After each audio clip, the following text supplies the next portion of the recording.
গতকালকে থেকে দেখতেছি কিছু কালচারাল ফেসিস্ট যারা বলতেছে যে আমরা শেখ হাসিনার অপকর্মের বিচার চাই, কিন্তু শেখ মুজিবকে আমরা জাতির পিতা বলতে চাই।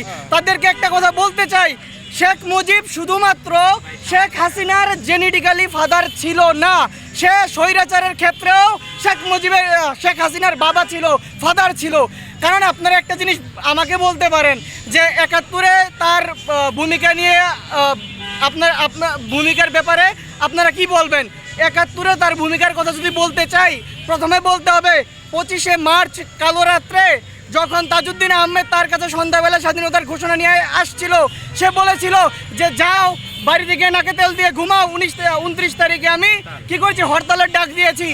তার পরবর্তীতে রাত্রেবেলা যখন পাকিস্তানি হানাদার বাহিনী অ্যাটাক করলো, আমাদের ঢাকা ইউনিভার্সিটি শুরু করে সারা বাংলাদেশে যে হত্যাযজ্ঞ চালালো, এর একটা দায় শেখ মুজিবুর রহমানের কাছে যায় কিনা এটা আপনাদের কাছে কোশ্চেন। কারণ শেখ মুজিবুর রহমান যত বিতর্কিতই থাকুক তখন জাতীয় নেতা ছিল কিনা, সে যদি স্বাধীনতার ঘোষণা দিত এবং তাজউদ্দিন আহমেদদের সাথে ভারতে গিয়ে বা পলায়ন থেকে অবস্থায় মুক্তিযুদ্ধকে নিয়ন্ত্রণ করত, তাহলে বাংলাদেশের এর 50% মানুষের শহীদ হয় না।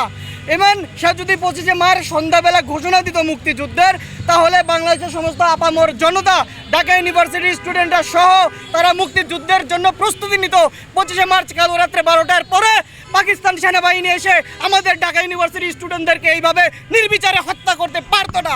এটার দায় শেখ মুজিব এবং তার পরিবারকে নিতেই হবে। তার পরবর্তীতে আসি যুদ্ধকালীন সময়ে সে কোথায় ছিল? সে পাকিস্তানের কারাগারে ছিল, পাকিস্তানের কারাগারে থেকে ক্ষমতার নেগোসিয়েশন করছিল। এইদিকে তার পরিবার ঢাকাতে যখন অবস্থান ছিল, তার পরিবার কাদের নেতৃত্বে ছিল, কাদের আন্ডারে ছিল? পাকিস্তানি সেনাবাহিনীর শেল্টারে তার পরিবার ছিল, ভাতা নিত প্রতি মাসে।